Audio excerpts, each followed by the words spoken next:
Good day. Today we have the Canyon Endurance CFSL, which is Canyon's kind of endurance bike, and we have it built up with an Ultegra 12-speed Di2, the latest group set, of course, from Shimano. And this, I reckon, will be like the most bought model, like the mid-range model from Canyon.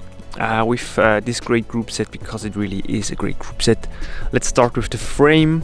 Endurance CFSL, of course. Endurance frame. We have this seat post, 27.2 great round seat post, so no proprietary stuff, at least concerning the seat post. We have this special split seat post that should enhance comfort, have a little compliance in the rear. Then we have the front end with this one-piece bar and stem combo, which is proprietary but is not fully integrated. Serviceability is better than a fully integrated bike because, of course, as you know, the new Shimano group sets are semi-wireless. The levers are not connected via a wire. We only have those brake cables coming out, which makes a pretty clean look, and I have to say Canyon made a good job with the length of the brake cable there. Press fit bottom bracket, I'm not a really huge fan of those, but they keep the weight down and a lot of manufacturers are going with them, so that's pretty okay, I believe. Flat mount disc brakes, of course, and then we have through axle. The standard is pretty clear at this point. There is the bolt that tightens up the seat post, really exposed to water and dirt and will be contaminated after some time, I believe. However, this little seal here is great. At least the seat post maybe won't be as contaminated as the screw that tightens it. Moving on, I really want to mention tire clearance, which is great, but with disc brakes I believe tire clearance should be great because it's one of the biggest advantages that you get with disc brakes. This frame set up to 30 mil clearance.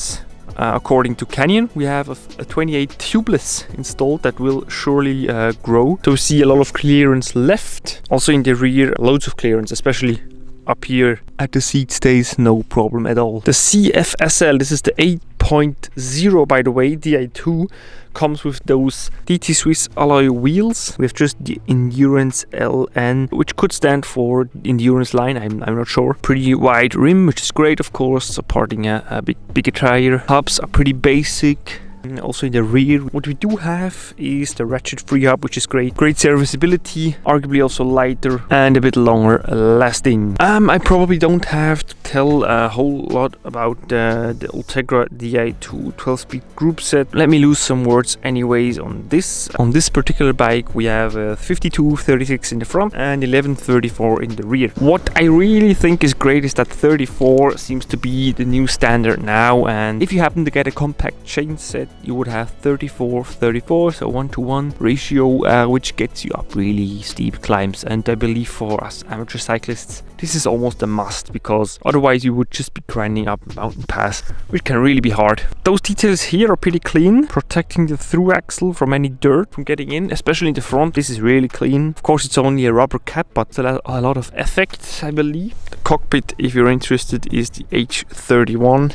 We have 160 road in the front, 160 in the back. That pretty much wraps it up, I believe. One last detail, of course, with this seat post, the battery isn't hidden in the seat post, but rather in the down tube, I believe. And this wraps it up. And I just let you adore those little details for the rest of the video.